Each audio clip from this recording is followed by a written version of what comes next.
Konsep dasar kurikulum A. Konsep kurikulum 1. Hakikat kurikulum. Pada tahun 1955, istilah kurikulum dipakai dalam bidang pendidikan dengan arti sejumlah mata pelajaran di suatu perguruan. Macam-macam kurikulum. 3 macam kurikulum yaitu A. Ideal kurikulum. Berarti kurikulum yaitu ideal artinya kurikulum mengarah dan mendekati kesempurnaan suatu kurikulum yang nantinya akan diterapkan. B. Aktual kurikulum berarti kurikulum yang nyata, artinya kurikulum dapat pelaksananya bersumber dari kurikulum yang ideal agar tidak jauh dari tujuan yang diinginkan. C. Hidden kurikulum berarti kurikulum yang tersembunyi tetapi tidak berarti hilang atau tidak ada, melainkan kurikulum yang tidak direncanakan dan tidak termasuk ke dalam kurikulum sekolah. 3. Kedudukan kurikulum. Kedudukan kurikulum dalam pendidikan adalah A. Kurikulum merupakan sesuatu yang sangat strategis untuk mengendalikan jalannya proses pendidikan.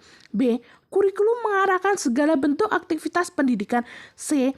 Kurikulum juga merupakan suatu bidang studi yang ditekuni para ahli atau spesialis kurikulum yang menjadi sumber. 4. Fungsi kurikulum. Pada dasarnya, kurikulum berfungsi sebagai pedoman atau acuan untuk mencapai tujuan pendidikan sesuatu yang dicita-citakan. 5. Peran kurikulum. A. Peranan konservatif. Salah satu tanggung jawab kurikulum adalah mentransmisikan dan menafsirkan warisan sosial kepada generasi muda. B. Peranan kritis atau evaluatif.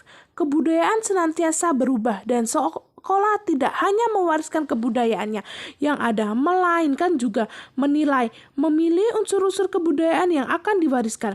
C. Peran kreatif. Kurikulum melakukan kegiatan-kegiatan kreatif dan konstruktif dalam arti menciptakan dan menyusun sesuatu yang baru sesuai dengan kebutuhan masa sekarang. 6. Komponen kurikulum. 1. Komponen tujuan. 2. Komponen isi dan struktur program atau materi. 3. Komponen media atau sarana dan prasarana. 4. Komponen strategi belajar mengajar. 5. Komponen proses belajar mengajar. 6. Komponen evaluasi atau penilaian. B. Kurikulum sebagai program pendidikan. Kurikulum dapat dipandang sebagai suatu program pendidikan yang direncanakan dan dilaksanakan untuk mencapai sejumlah tujuan-tujuan pendidikan tertentu. Kurikulum merupakan suatu program yang didesain, direncanakan, dikembangkan, dan dilaksanakan dalam situasi belajar mengajar yang sengaja diciptakan di sekolah. C. Kurikulum sebagai tujuan. Kurikulum sebagai tujuan memiliki arti bahwa kurikulum didesain sebagai usaha atau alat dalam mencapai tujuan pendidikan yang disusun secara hierarki mulai dari tingkat nasional hingga instruksional.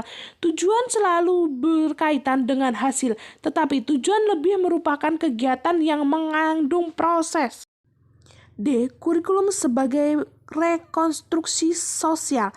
Kurikulum sebagai rekonstruksi sosial merupakan model kurikulum yang lebih memusatkan perhatian pada problem-problem yang dihadapi dalam masyarakat.